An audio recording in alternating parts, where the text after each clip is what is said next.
NCP leader Nawab Malik की मुश्किलें अब बढ़ती हुई दिखाई दे रही हैं। दाऊद कनेक्शन केस में बढ़ी हैं मुश्किलें। ईडी की चार्जशीट पर कोर्ट की मोहर लग गई है। मुंबई की पीएमएलए कोर्ट से झटका लगा है। एनसीपी लीडर नवाब मलिक को बड़ा झटका लगा है। मनी लॉन्ड्रिंग मामले में इल्जाम तय हुए हैं। दाऊद इब्राहिम की बहन से जुड़ा है ये मामला। महाराष्ट्र के साबिक वजीर और एनसीपी के दिग्गज लीडर नवाब मलिक को मनी लॉन्ड्रिंग मामले में बड़ा झटका लगा है। अब पीएमएलए की एक स्पेशल कोर्ट ने नवाब मलिक के खिलाफ इल्जाम तय कर दिए हैं। ये मामला साल 2022 के ईडी के केस से जुड़ा हुआ है।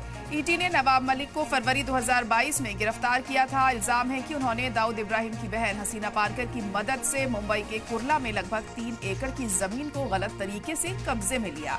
इस सौदे में 16 करोड़ रुपए की जुर्म से जुड़ी रकम शामिल होने का इल्जाम है। फर्जी दस्तावेजों के इस्तेमाल का भी इल्जाम लगाया गया है। दाऊद इब्राहिम की प्रॉपर्टी से जुड़े पीएमएलए मामले में एनसीपी लीडर नवाब मलिक ने खुद को बेकसूर बताया, जिसके बाद स्पेशल पीएमएलए कोर्ट ने उनके खिलाफ इल्जाम तय कर दिया।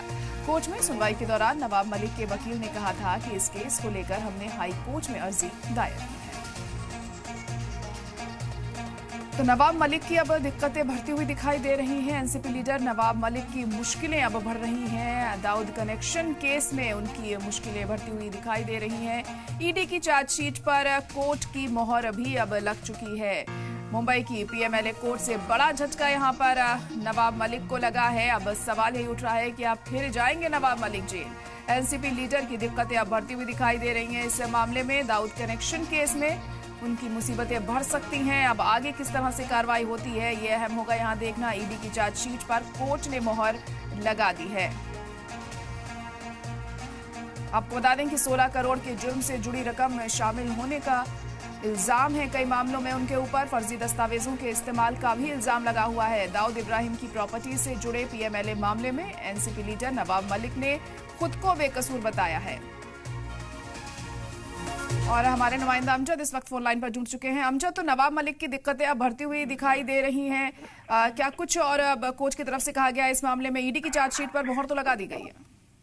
जी बिल्कुल, अगर कोर्ट ने बात करें तो पीएमएलए कोर्ट ने सिर्फ एक लाइन में इनको आदेश दिया। जो नवाब मलिक ने डिस्चार्ज एप्लीकेशन करा था उसको सीधे एक ही सवाल पूछा गया कि आपको अपना आरोप जो है वो तय है क्या। पीएमएलए कोर्ट ने जो है आरोप जो है नवाब मलिक के ऊपर तय कर दिया और उनसे पूछा गया था कि आपको आरोप क्या कबूल करते, तो नवाब मलिक ने सीधे उसके लिए मना कर दिया। अब इसके बाद जो है ट्रायल होगा, ट्रायल के बाद ही तमाम चीजें जो है वो तय होगी। जी बिल्कुल, तो आखिर मामला क्या था ये पूरा, थोड़ा तफसील से जानना चाहेंगे।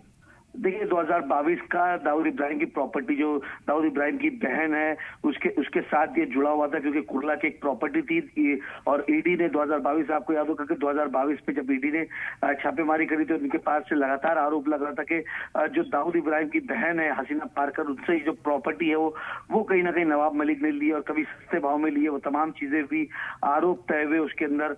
और उस टाइम पे हमने देखा था कि बहुत सारे चीजें निकल के आई, जिसके लिए नवाब मलिक जो है वो काफी दिनों तक जेल में भी रहे। उसके बाद ही ईडी जो है उसकी आगे की जांच जो है वो करती हुई नजर आ रही थी। हालांकि जब एनसीपी के अंदर जो है नवाब मलिक ने पाला बदलने के बाद वो जेल से बेल पे जो है वो बाहर है। लेकिन कहीं ना कहीं बात कर ले, उन्होंने बॉम्बे हाई कोर्ट में भी एक डिस्चार्ज एप्लीकेशन डाली थी जिसको वो खारिज हो गई थी। उसके बाद कहीं ना कहीं नवाब मलिक को ऐसा लग रहा था कि जो आरोप जो है वो तय नहीं हो पाएंगे। लेकिन अब जो कोर्ट ने जो है वो आरोप जो है वो तय कर दिया है और नवाब मलिक की मुश्किलें अब जो ट्रायल है उनको वो फेस करना पड़ेगा और नवाब मलिक की मुश्किलें आने वाले वक्त में बढ़ सकती है। चलो ठीक है, बहुत शुक्रिया सारी जानकारी के लिए।